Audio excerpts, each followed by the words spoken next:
Hello, you're listening to Coffee Catch Ups Espresso on Cross Rhythms Plymouth, and we are Amelia and Tanya from Coffee Catch Ups podcast. Today we're talking about Valentine's Day. Yeah, Valentine's Day, how romantic. What are your plans, Adorable. Everyone? I've got a very cute little Galentine's event planned. You?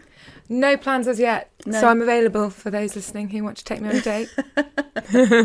Oh yeah, I forgot the Galentine's thing is on the 13th, so if anybody wants to on the 14th, This is I the am reason available. we're doing this episode. Yes, indeed. Indeed. I have mixed / neutral feelings about Valentine's Day. How does it make you feel?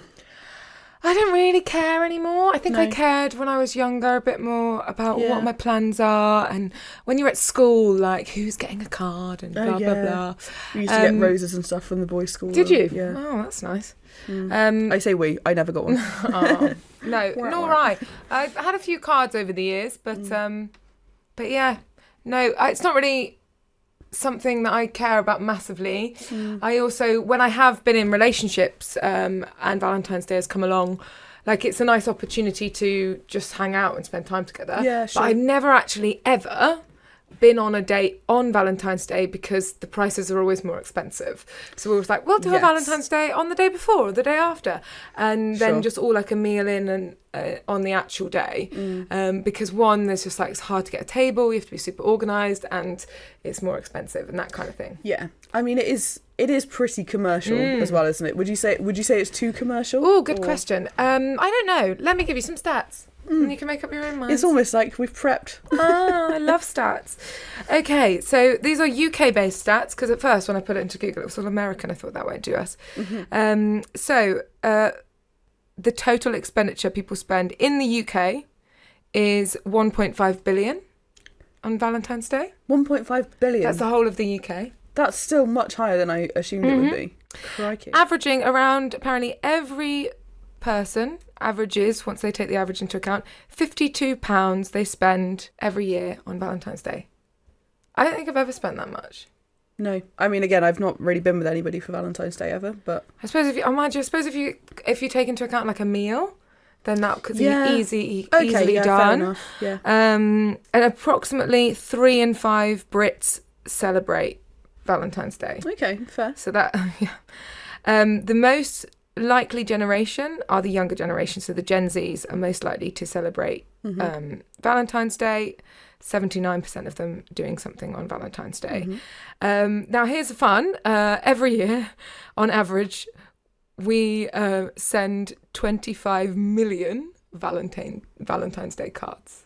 Wow. 25 million. And That's a I've lot. only had 1 or 2. Where are they? Well, come on, everyone. No, I'm joking. And then 8 million flowers are imported, not just Whoa. given, but 8 million are imported into the UK. Oh my goodness. And that's obviously on top of UK grown flowers as well. Exactly. That's a So, lot. in conclusion, based on those stats, yes, it is very commercial. Yeah, for sure. Doesn't mean that it doesn't have any worth or value at all. I think it does. And I think for a lot of people, it's a nice impulse to actually get together and do something romantically, especially couples that have been together for ages. Sometimes I know a lot of married couples need the sort of impulse to make them actually carve out time to spend together.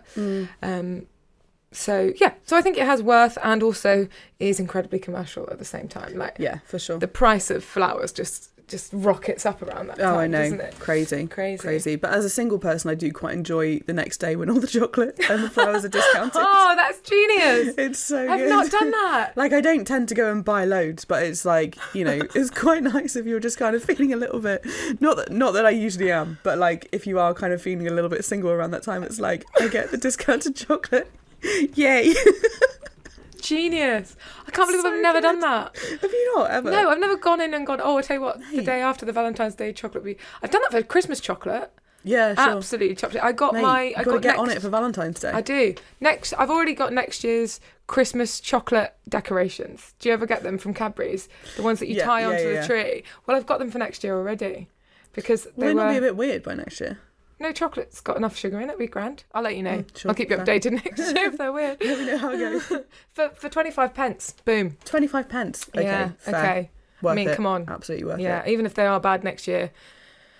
Only 25 pence. I've got distracted now. Talking about Christmas when we're talking about Valentine's Day. It's February. Yeah. We'll kind of we'll refocus a little bit. We're going to go for a little break, and then we'll be back with more Coffee Catch Ups Espresso. Hello and welcome back to Coffee Catch Ups Espresso. We are talking about Valentine's Day. Yes. So cute. St. Valentine's. I mean, it's cute, but also when you're single, it can be not quite as cute. Yeah. I kind of have, I know I've said already, I have mixed / neutral feelings about Valentine's Day. I think navigating it single can be hard, and also it can be incredibly easy because I don't know about you, I just tend to think of it as just another day. Yeah, I think, for sure. Because it is just another day, like anything. And I think, but there are periods, I think, moments in the year where people who are single are reminded that they are single. And Valentine's Day is one of them. Yeah. For me, I think Christmas is another one. Where if you are single, because it's time to be with your family and people that you love, then Christmas also makes you feel a bit single.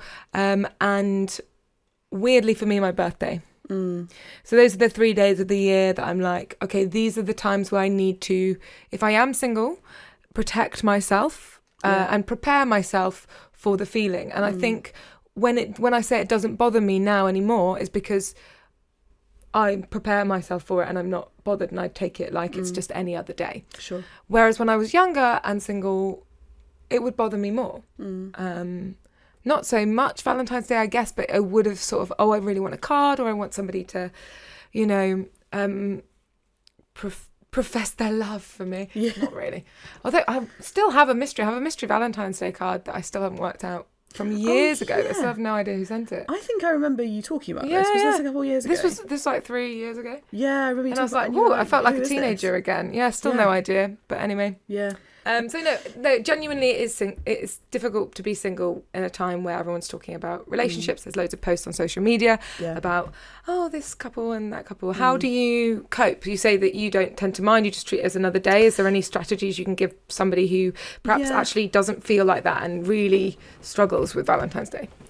Yeah, I think my first instinct would be to say plan something to do.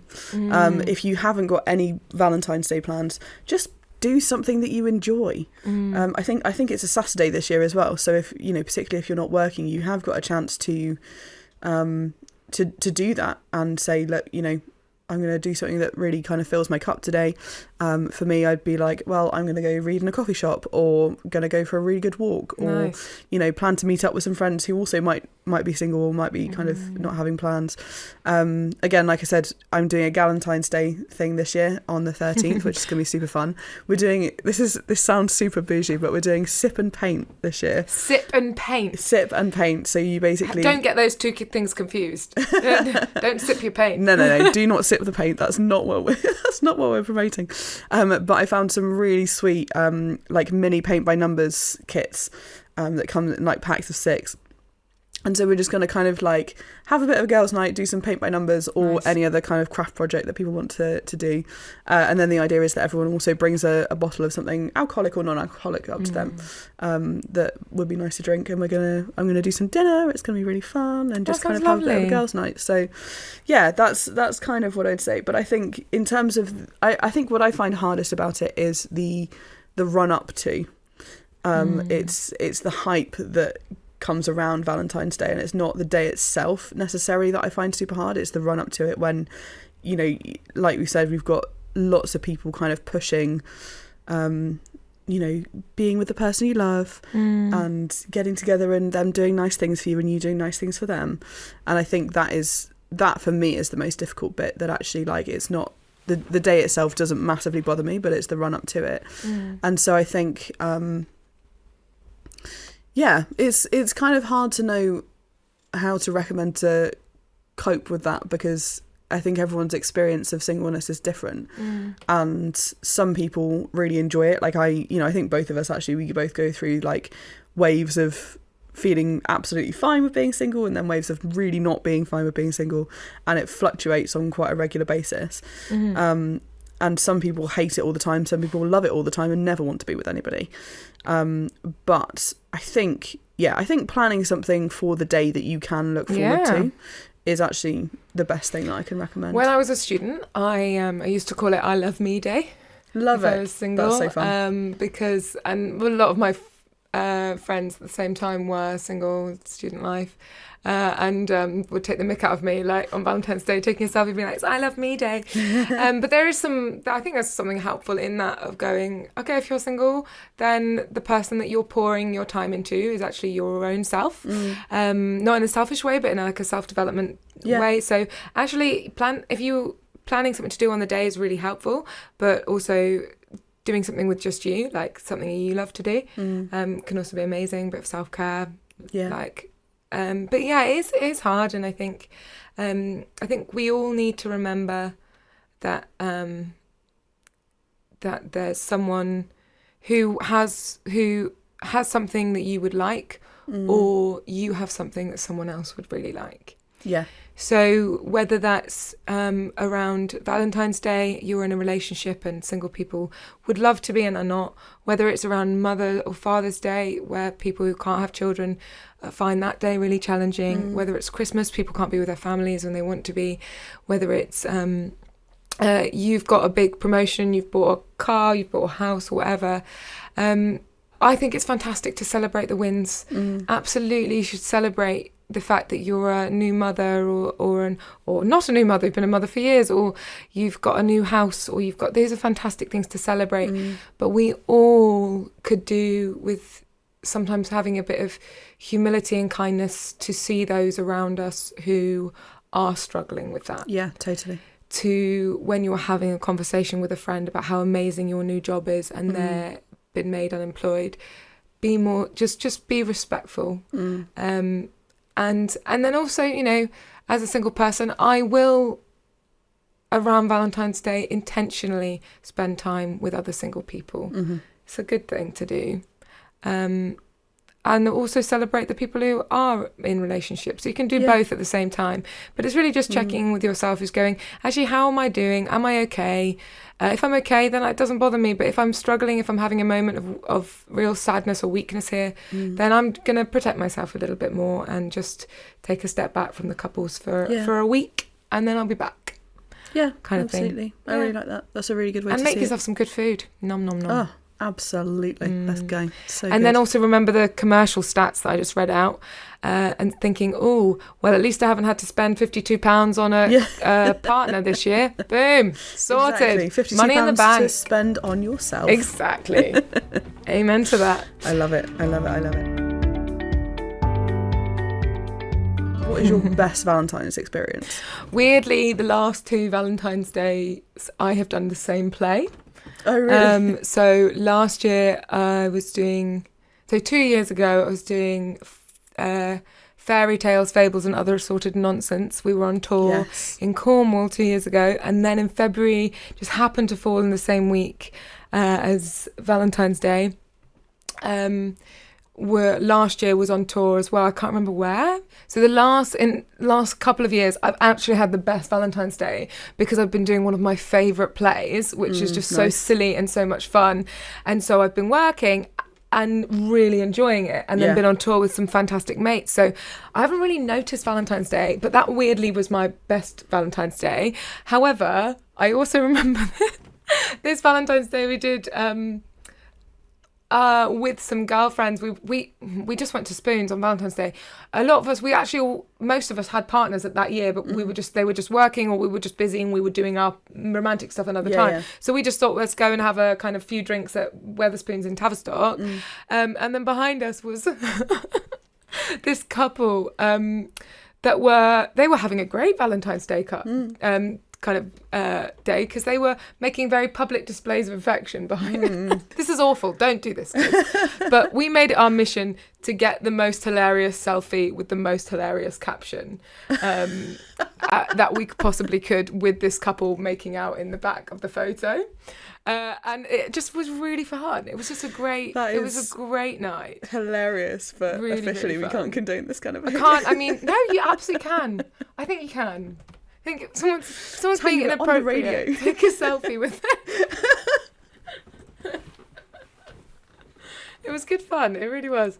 And plus it was time with friends. So those are the memorable Valentine's Day. That is fun. I don't really know what I'm doing this year for it. at all. So I'll let you know. But yeah, sure. The last few years have been good. What about you? Any cool memories that aren't as embarrassing as mine? I think I don't remember like specific Valentine's days. I think last year I did also do a Galentine's night. That was really fun. Just had some friends over. We had pizza. We watched Princess Diaries. We like just kind of chilled out. That was really fun. But yeah, I think I kind of mostly remember like my parents would tend to do those, the M&S dine-in for two for like £10 or whatever or I think it's gone up now obviously, but like whatever it used to be. And my parents would kind of do that. They'd just kind of be downstairs and then me and my sister would just kind of go upstairs and have our own, like, we just similar really, kind of chill out, watch films, eat some nice food as well, because we'd obviously be kind of left to our own devices to do dinner and whatnot. That was really fun. I think we just kind of had a very kind of chill time. Those probably my best ones are just where we've been super chill, like being with people that you enjoy being with, just a nice excuse to have time together and some good food. Exactly. Lovely. Exactly. There we go. Hello and welcome back to Coffee Catch Ups Espresso with Amelia and Tanya. We're talking about Valentine's Day. We've had some wonderful Valentine's Day related chat, and now we're going to have some food oriented Valentine's Day chat. In fact, it is snack chat. So my question to you, Tanya, is if you are cooking for someone and you want to impress them, what are you making? If I'm cooking for my crush, is what you mean, and I want to win them over by food-based allurements. Oh well, I'm actually quite a good cook. Yeah. And thank you. And I've really got into my cooking this last couple of years. So, it would really vary. I tell you what, last Christmas just gone, I made a really lovely meal. I made like a venison steak with truffle sauce, and then some really. I've got this amazing potato recipe that I sort of invented out of necessity of things to use up in the fridge, which has gone around my whole family, and I would try and include it in the meal somewhere because it's so good. And it's these potatoes, you roast them in like piri piri or spices and stuff, and then you make a dressing out of lime, honey, olive oil, seasoning, and then when the potatoes are like almost cooked but kind of soft but not crispy, you take them out. You get your rage out on the potatoes by smashing them so they split open, and then you pour this drizzle dressing stuff on, and then you put it back in the oven to crisp up. Good. And I put in some pancetta as well, just to have a bit of bacon yumminess, and it makes the most amazing potatoes. So that combined with the venison and the truffle sauce, probably what I would do to impress. I don't know what I'd do if they didn't like venison. I'd have to go back to the chopping board. I have a really lovely halloumi and chicken recipe with a citrus dressing. I could go on. Basically, what I would do is I'd say I would have already implanted questions, just subtle questions. Oh yeah, absolutely. About what they kind of like. You've got to do some detective work first to find out what is actually going to impress them. And then I try and go a little bit MasterChef with my presentation, but that is my weak area. So nice. Yeah. What about you? Well, firstly, dinner's at your house tonight because that sounds amazing. Secondly, my answer to that question is, it's hard to know. Again, you would have to do some detective work for sure. Either like a good risotto. Like I did do a very nice risotto the other day, which was chicken and bacon with mushroom. Nice. Very, very nice, if I say so myself. Or like, again, as we all know, Latin American food is my love language. And probably something like that. There is a great curry, which I think I've probably mentioned on here before, called ají de gallina, which is Peruvian chicken curry. And oh my gosh, it's just so good. It's super, super creamy and can be made as spicy as you like. Nice. And it is always a winner. So sounds probably good. that. But yeah, either that or a risotto. It may be, again, if we like... Again, there's so many different choices. Maybe a paella as well. Yeah, you do like, a paella. If I say so myself, I do a good paella.